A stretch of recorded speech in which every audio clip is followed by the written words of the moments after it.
Good morning my dear students. आज हम कक्षा 8 में चैप्टर नंबर 4 उठो धरा के अमर सपूतों कविता जो है उसका भावार्थ समझेंगे। अगले वीडियो लेक्चर में हमने द्वारिका प्रसाद माहेश्वरी उठो धरा के अमर सपूतों के कवि जो है उनका परिचय प्राप्त किया था। आज हम इस कविता का भावार्थ जो है वह समझेंगे, लेकिन उससे पहले इस पूरी काव्य में हमें क्या बताया गया है वह मैं आपको समझाऊंगी। हमारा देश सदियों तक गुलाम रहा। इस समय के दरमियान देश की बहुत बर्बादी हुई कि जब हमें आज़ादी नहीं मिली थी तब हम गुलामी के अंदर जी रहे थे कि 15 अगस्त 1947 को हमें ब्रिटिश सत्ता की गुलामी से मुक्ति मिली। कब हमें मुक्ति मिली थी ब्रिटिश सत्ता से? कि 15 अगस्त 1947 में। सदियों के बाद हमने आज़ादी का सवेरा देखा कि कई सदियों के बीत जाने के बाद हमें आज़ादी का नया सवेरा जो है वहाँ देखने को मिला। यह कविता उसी समय की रचना है कि उसी समय में इस कविता की रचना की गई थी। इसमें कवि ने देश के सपूतों से देश का नवनिर्माण करने के लिए कहा है। तो यहाँ पर कवि जो है वह देश के सपूतों से यही कहते हैं कि हमारे देश का नवनिर्माण करना है। तो आओ बच्चों हम इस कविता को समझते हैं। उठो धरा के अमर सपूतों पुनः नया निर्माण करो, जन जन के जीवन में फिर से नव स्फूर्ति नव प्राण भरो। यहाँ पर धरा शब्द दिया गया है, उसका अर्थ है धरती। फिर अमर शब्द दिया गया है यानी कि कभी न मरने वाला। सपूतों शब्द दिया गया है यानी कुल का नाम रोशन करने वाला। फिर पुनः शब्द दिया गया है, उसका अर्थ है फिर से। निर्माण शब्द दिया गया है यानी कि रचना करना या फिर नई वस्तु बनाना। जन जन शब्द का अर्थ है प्रत्येक मनुष्य। फिर नव स्फूर्ति यानी कि उत्साह जो हम कहते हैं वह। फिर है नव यानी कि नया, प्राण यानी कि जीवन, प्राण यानी कि जीवन। तो इन दोनों लाइन को हम समझते हैं।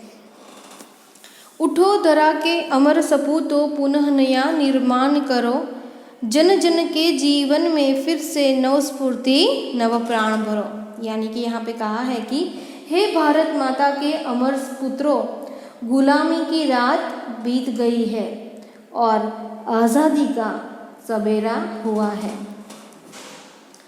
अब तुम अज्ञान आलस की नींद से जागो और देश के नवनिर्माण में लग जाओ। कि आपकी जो आलस है, जो अज्ञान है, उसको दूर भगाकर हमारे देश में नवनिर्माण लाना है। तुम्हें देशवासियों के जीवन में फिर से नया उत्साह भरना है, उनमें नए प्राणों का संचार करना है। तो इस लाइन में यही हमें समझाया गया है। दूसरा, नई प्रात है, नई बात है, नई किरण है, ज्योत नई, नई उमंगे, नई तरंगे, नई आस है, सांस नई। युग युग के मुरझे सुमनों में नई नई मुस्कान भरो। यहाँ पे बहुत अच्छा कहा है। उसके शब्दार्थ हम सबसे पहले देखते हैं। यहाँ पर उमंग यानी कि उत्साह, तरंगे यानी कि लहर,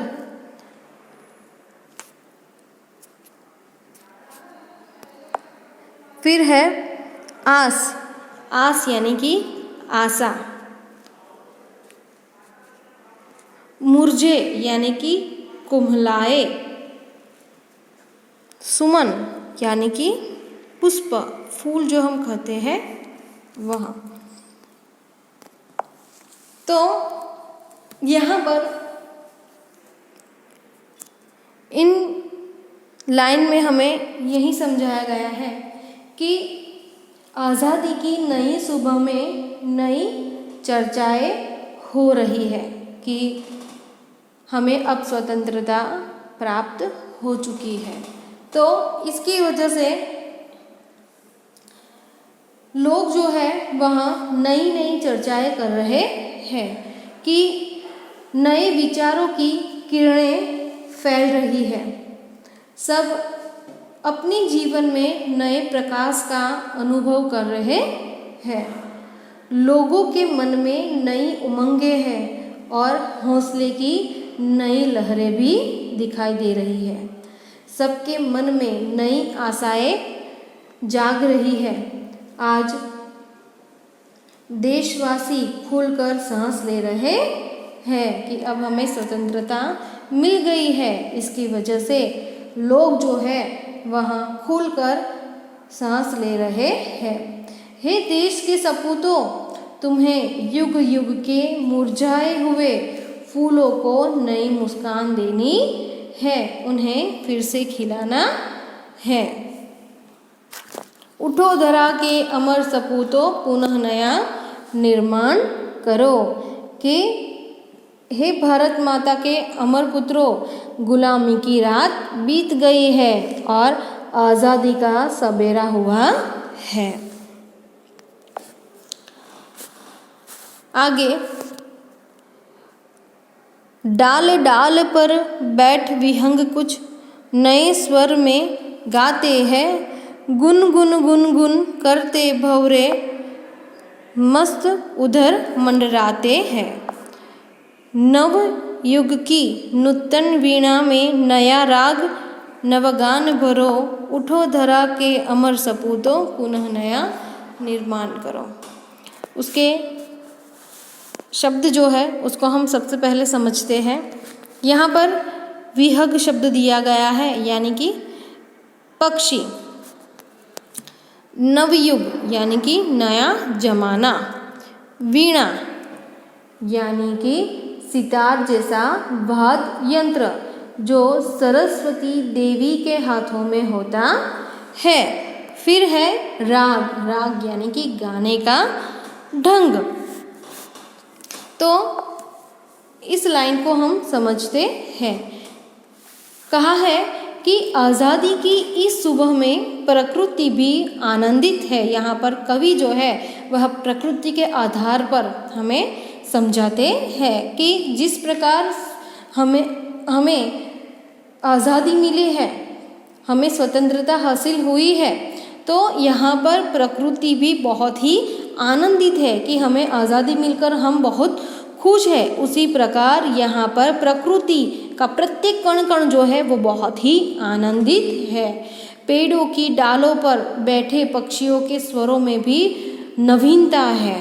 वे भी जैसे खुशी का कोई गीत गा रहे हो।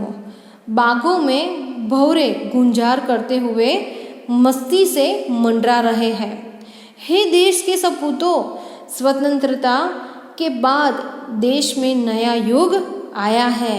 इस नए युग की वीणा में तुम्हें नए राग और नए गान भी भरने हैं।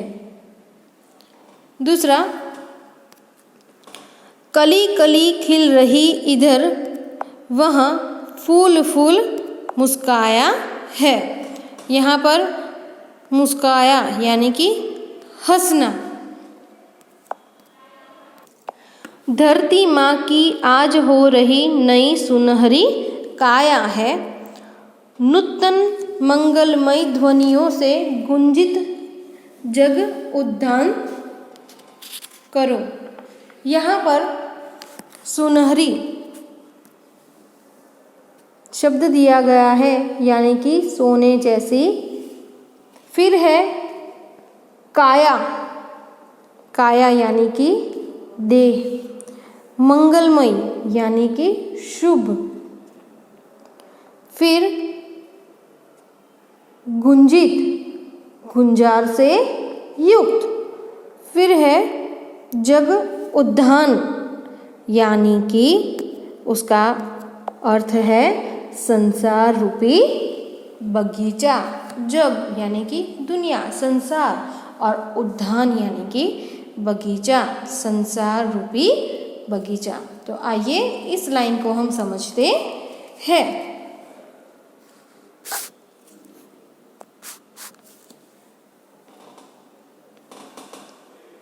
इधर उद्यान में कलियां खिल रही है और प्रत्येक फूल मुस्कुरा रहे हैं। सारे देश में स्वतंत्रता के सूर्य का प्रकाश फैला हुआ है। ऐसा लगता है जैसे भारत माता का शरीर आज सुनहरा हो रहा है कि अब हमें स्वतंत्रता मिल गई है, जिसकी वजह से सूर्य का प्रकाश जो है वह स्वतंत्र रूप से सारी दुनिया के ऊपर हमें देखने को मिलता है, जिसकी वजह से भारत माता का जो शरीर जो है वह सुनहरा हो गया है। हे देश के सपूतों, तुम्हें अपनी मंगलमय वाणी से इस संसार रूपी उद्यान को गुंजित करना है। कि यहाँ पर देश के सपूतों से यही कहा गया है कि तुम्हारी मंगलमय वाणी से, यानी कि बोली से, इस संसार रूपी बगीचे को गुंजित करना है। आगे, सरस्वती का पावन मंदिर, शुभ संपत्ति तुम्हारी है। तुम में से हर बालक इसका रक्षक और पुजारी है। सत सत दीपक जला ज्ञान के नव युग का आह्वान करो। उठो धरा के अमर सपूतों, पुनः नया निर्माण करो। यहाँ पर पावन शब्द दिया गया है। पावन यानी कि पवित्र, रक्षक यानी कि रक्षा करने वाला, सत सत यानी कि 100, आह्वान यानी कि पुकारना, बुलाना जो हम कहते हैं वह। तो समझते हैं आगे कि कवि देश के बालकों से कहते हैं कि हमारा देश सरस्वती का पवित्र मंदिर है, कि हमारा जो यह पूरा देश है वह सरस्वती का पवित्र मंदिर है। यहाँ की कल्याणकारी सारी विद्याएं ही तुम्हारी संपत्ति है। तुम में से प्रत्येक बालक इस विद्या मंदिर का रक्षक और पुजारी है। यानी कि यह संसार जो है वह एक सरस्वती का पावन मंदिर है और सारी कल्याणकारी विद्याएं जो है वह तुम्हारी संपत्ति है। ज्ञान, विज्ञान जो हम कहते हैं वह, और प्रत्येक बालक इस संसार रूपी मंदिर का रक्षक और पुजारी भी है। तुम्हें यहाँ ज्ञान के सैकड़ों दीपक यानी कि 100 दीपक जलाने हैं और नए युग का आह्वान करना है, यानी कि पुकारना है कि तुम्हें सभी प्रकार का ज्ञान पाकर देश का भविष्य उज्जवल बनाना है। बिना ज्ञान के हम हमारे देश को उज्जवल बना नहीं सकते। तो यहाँ पर यही कहा है कि तुम्हें सभी प्रकार का ज्ञान पाकर देश का भविष्य जो है वह उज्जवल बनाना है, यानी कि हमारे देश को आगे ही आगे प्रगति के पथ पर आगे बढ़ाना है। तो यहाँ पर कवि जो है वो हमें यही कहना चाहते हैं कि हमें हमारी नींद, आलस्य, अज्ञान जो है उसको दूर भगाकर हमें हमारे देश को एक नई किरणों तक आगे ही आगे ले जाना है। तो यहाँ पर इस कविता में हमें नवनिर्माण यानी कि जो सपूत है देश के सपूत, तो उसके द्वारा हमारे देश का नवनिर्माण करना है। Good morning my dear students, कैसे हैं आप? आज मैं कक्षा 8 में इकाई नंबर 4 उठो धरा के अमर सपूतों कविता जो है उसका अभ्यास में आपको समझाऊंगी। तो पहला प्रश्न, आश्रय स्पष्ट कीजिए। यहाँ पे जो कविता की यानी कि काव्य पंक्तियाँ दी गई है उसका भावार्थ समझाना है। तो युग युग के मुरझे सुमनों में नई नई मुस्कान भरो, युग युग के मुरझे सुमनों में नई नई मुस्कान भरो, उठो धरा के अमर सपूतों पुनः नया निर्माण करो, उठो धरा के अमर सपूतों पुनः नया निर्माण करो। तो यहाँ पर यह कहा गया है कि हे भारत भूमि के पुत्रों, तुमने इस देश को स्वतंत्र करने के लिए बड़ा संघर्ष किया है और अंत में तुम विजयी हुए हो। सचमुच तुम भारत माता के सपूत हो, लेकिन अभी तुम्हें बहुत कुछ करना है। युग युग से पराधीनता में रहते रहते यहाँ के देशवासियों के हृदयों में निराशा भर गई है कि युग युग से हम गुलामी के अंदर जीते आ रहे हैं, जिसकी वजह से देशवासियों के हृदयों में निराशा जो है वहाँ भर गई है। तुम्हें इस निराशा को दूर कर इन्हें आशा बधानी है, यानी कि तुम्हें निराशा को दूर भगाकर उन्हें आशा में वापस लाना है। पराधीनता के दरमियान यानी कि गुलामी के दरमियान यहाँ जो बर्बादी हुई है उसे दूर कर हर क्षेत्र में नया निर्माण करना है। प्रश्न नंबर 2, कवि ने देश के सपूतों को क्या संदेश दिया है? कवि ने देश के सपूतों को क्या संदेश दिया है? तो यहाँ पर कवि ने देश के सपूतों से कहते हैं कि देश स्वतंत्र हो चुका है, अब तुम्हें देश का नवनिर्माण करना है, नया निर्माण जो है वह करना है, पुनः रचना जो हम कहते हैं वह। स्वतंत्रता का लाभ जन जन तक पहुंचाना है कि अब हमें स्वतंत्रता प्राप्त हो चुकी है, तो प्रत्येक मनुष्य तक यह लाभ जो है वह पहुंचाना है। देशवासी तुमसे बड़ी बड़ी आशाएं रखते हैं, तुम्हें उन्हें निराश नहीं करना है, तुम्हें लोगों में नए प्राण फूंकने हैं, विकास के नए रास्ते खोजकर तुम्हें देश का पिछड़ापन दूर करना है। इस प्रकार कवि ने देश के सपूतों को संदेश दिया है कि वे देश को एक नए युग में ले जाए। प्रश्न नंबर 3, हमारी राष्ट्रीय संपत्ति कौन कौन सी है, उसकी सुरक्षा के लिए आप क्या क्या कर सकते हैं? कि हमारी जो राष्ट्रीय संपत्ति है वह कौन कौन सी है? तो देखें हम, जैसे कि रेलगाड़ियाँ, रेलवे स्टेशन, राष्ट्रीय राजमार्ग, नदियाँ, अभ्यारण्य, पुरातत्व संबंधित संपत्ति आदि हमारी राष्ट्रीय संपत्ति है। तो उसकी सुरक्षा के लिए हम क्या क्या कर सकते हैं? तो राष्ट्रीय संपत्ति की सुरक्षा हमारा सबसे बड़ा कर्तव्य है। हम रेल संपत्ति को नुकसान नहीं पहुंचाने देंगे। राजमार्गों की मरम्मत के लिए सरकार को पत्र लिखेंगे। हम लोगों को पानी का महत्व समझाकर उसका अपव्यय रोकेंगे। सरकार द्वारा संरक्षित इमारतों को नुकसान पहुंचते देखकर हम पुरातत्व विभाग को सूचित करेंगे। अभ्यारण्यों में रक्षित पशुओं का शिकार होते देखकर हम उससे संबंधित अधिकारियों को सावधान करेंगे। प्रश्न नंबर 5,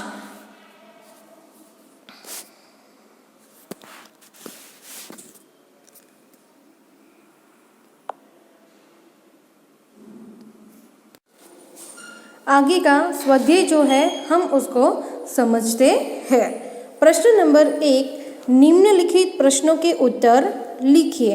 निम्नलिखित प्रश्नों के उत्तर लिखिए। पहला प्रश्न, कवि माहेश्वरी जी धरा के अमर सपूतों से क्या चाहते हैं? कवि माहेश्वरी जी धरा के अमर सपूतों से क्या चाहते हैं? तो चलो उसका जवाब जो है वह हम समझते हैं। सदियों की गुलामी के बाद हमारे देश को स्वतंत्रता मिली है कि कई सदियों के बीत जाने के बाद आज हमें स्वतंत्रता हासिल हुई है। कवि चाहते हैं कि युवक स्वतंत्रता के बाद देश का नवनिर्माण करें, कि यहाँ के जो सपूत यानी कि जो पुत्र युवक जो है वह स्वतंत्रता के बाद देश के पुनः निर्माण करे। वे लोगों के जीवन में नया उत्साह भरे, उनमें नए प्राणों का संचार करे, युग युग के मुरझाए हुए फूलों को नई मुस्कान दे, अपनी मंगलमयी वाणी से संसार रूपी उद्यान को गुंजित करे। वे तरह तरह का ज्ञान प्राप्त कर देश का भविष्य उज्जवल बनाए। इस प्रकार कवि धरा के सपूतों से उन अनेक अपेक्षाएं रखते हैं। प्रश्न नंबर 2, कवि नई मुस्कान कहाँ देखना चाहते हैं? कवि नई मुस्कान कहाँ देखना चाहते हैं? तो कवि जो है वह नई मुस्कान, दिलों के फूल स्वतंत्रता के प्रकाश में खिलते हैं। हमारा देश सदियों तक गुलामी के अंधेरे में रहा है। विदेशी शासक यहाँ के लोगों पर अत्याचार करते रहे। अन्याय और तरह तरह का शोषण जो है वह सहते सहते लोग अपना स्वाभिमान खो बैठे हैं। उनके दिलों में उदासी छा गई है। तो कवि की इच्छा है कि ऐसे मुर्दा दिलों में फिर से नया प्राण जो है वहाँ उसका संचार करना है। इस प्रकार कवि युग युग से लोगों के मुरझाए हुए हृदय सुमनों पर नई मुस्कान देखना चाहते हैं। प्रश्न नंबर 3, देश के नवनिर्माण के लिए आप क्या क्या करेंगे? देश के नवनिर्माण के लिए आप क्या क्या करेंगे? तो देश के नवनिर्माण का कार्य करना मैं अपना सबसे बड़ा कर्तव्य मानती हूँ। इसके लिए मैं अपने मोहल्ले में एक मित्र मंडल की स्थापना करूँगी। इस मंडल के माध्यम से साक्षरता का प्रसार करूँगी। निर्धन परिवारों के विद्यार्थियों को पाठ्य पुस्तक दूंगी। हम अपने मोहल्ले में एक वाचनालय खोलेंगे। यहाँ बैठकर लोग अखबार पढ़ सके। मंडल की तरफ से वृक्षारोपण किया जाएगा और समय समय पर आरोग्य शिविर लगाए जाएंगे। प्रश्न नंबर 4, इस कविता में कौन कौन सी बातें हैं जिन्हें तुम अपने जीवन में उतारना चाहोगे? यानी कि इस कविता के माध्यम से आपको कौन कौन सी बातें जो है जो आप अपने जीवन में उतारना चाहोगे? तो मैं अपने देश से प्रेम करूँगी। मैं केवल अपने लिए नहीं बल्कि देश के लिए जीऊँगी। मैं सारे देशवासियों को अपना मानूंगी। मैं खूब मन लगाकर पढ़ूँगा। पढ़ लिख कर अपने ज्ञान का उपयोग देश की सेवा करूँगा। मैं चाहता हूँ कि मेरी योग्यता का लाभ देश को मिले, कि यह एक छात्र जो है वह यह सब सोचता है। मैं ऐसे काम करूँगा जिनसे देश का गौरव बढ़े। यहाँ पर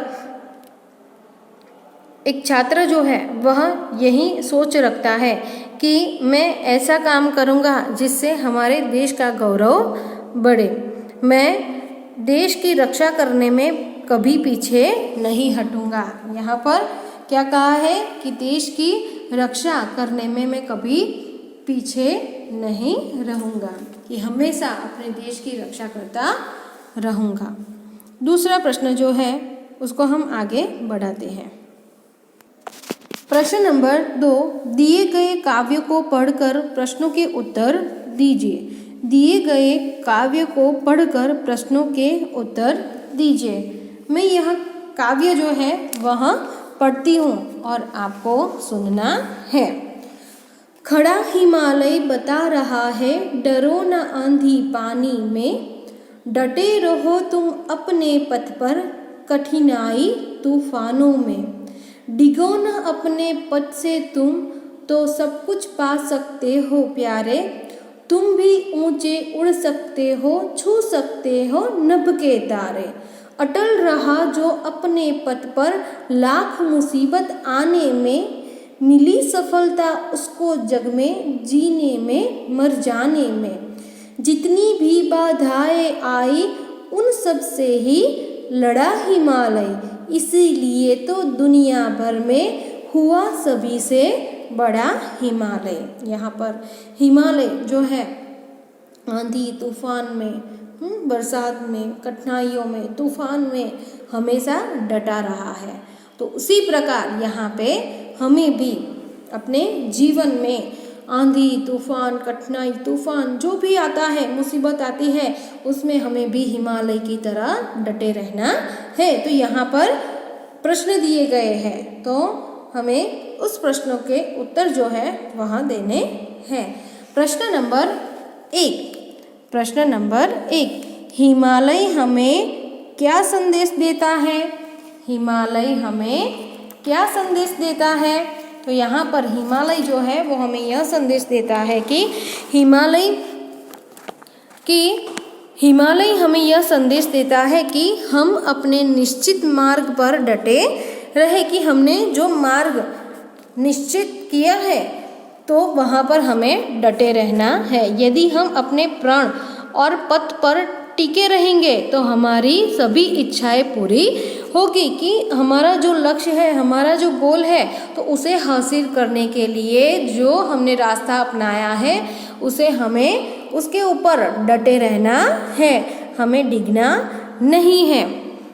तो हमारी सभी इच्छाएं पूरी हो जाएगी, यहाँ तक कि हम असंभव को भी संभव कर सकेंगे। यदि हम हमारा जो गोल है, हमारा जो ध्येय लक्ष्य है, उसको हासिल करने के लिए जो रास्ते में मुसीबत आती है, यदि हम उन मुसीबतों का सामना नहीं करते हैं तो हमारी जो इच्छाएं हैं वो कभी भी पूरी नहीं होगी, और उसको पूरी करने के लिए हमें असंभव को भी संभव करना है।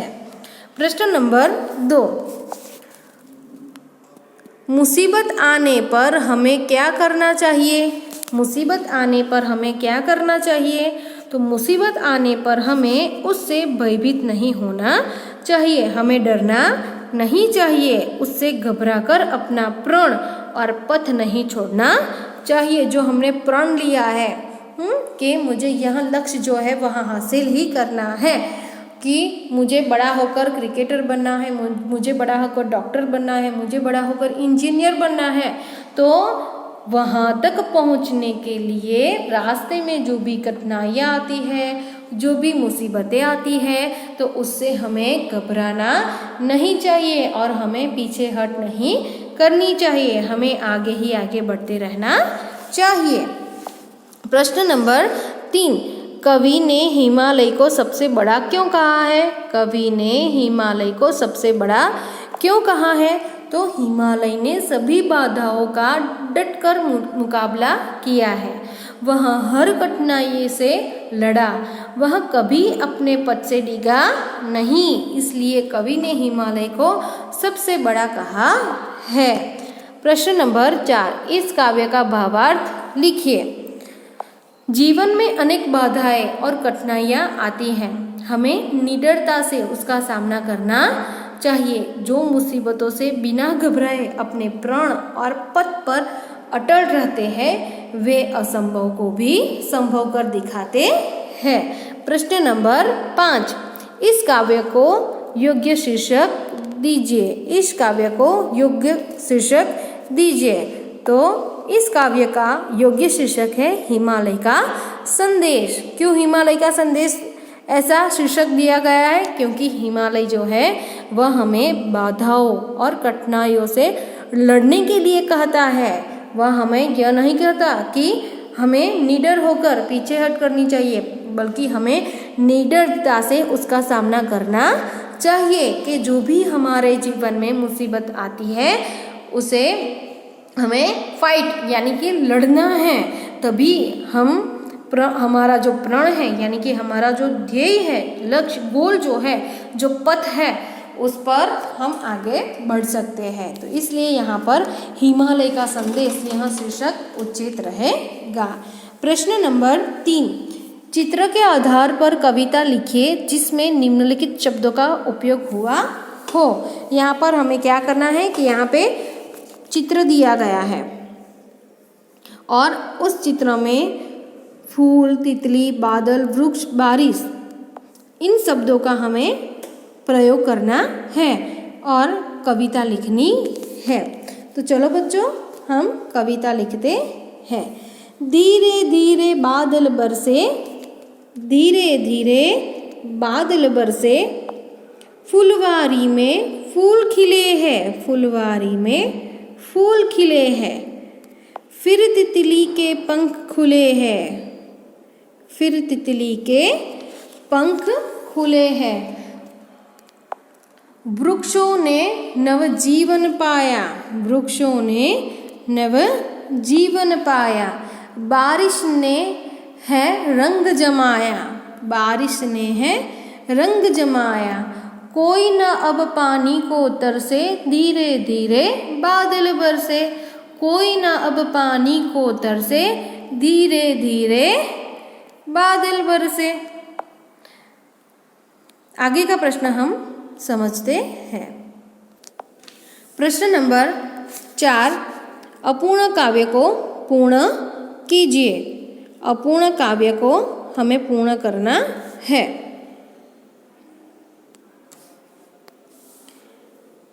माँ खादी की चद्दर दे दो, मैं गाधी बन जाऊंगा। तो यहाँ कविता जो है वो हमें पूर्ण करनी है। माँ खादी की चद्दर दे दो, मैं गाधी बन जाऊंगा, घड़ी कमर में मैं लटका लूँ, आँखों को चश्मा पहना दूँ, माँ छोटी सी लाठी दे दो, ठक ठक करता जाऊंगा, माँ खादी की चद्दर दे दो, मैं गांधी बन जाऊंगा, घड़ी कमर में मैं लटका लूँ, आँखों को चश्मा पहना दूँ, माँ छोटी सी लाठी दे दो, ठक ठक करता जाऊंगा, माँ खादी की चद्दर दे दो, मैं गांधी बन जाऊंगा।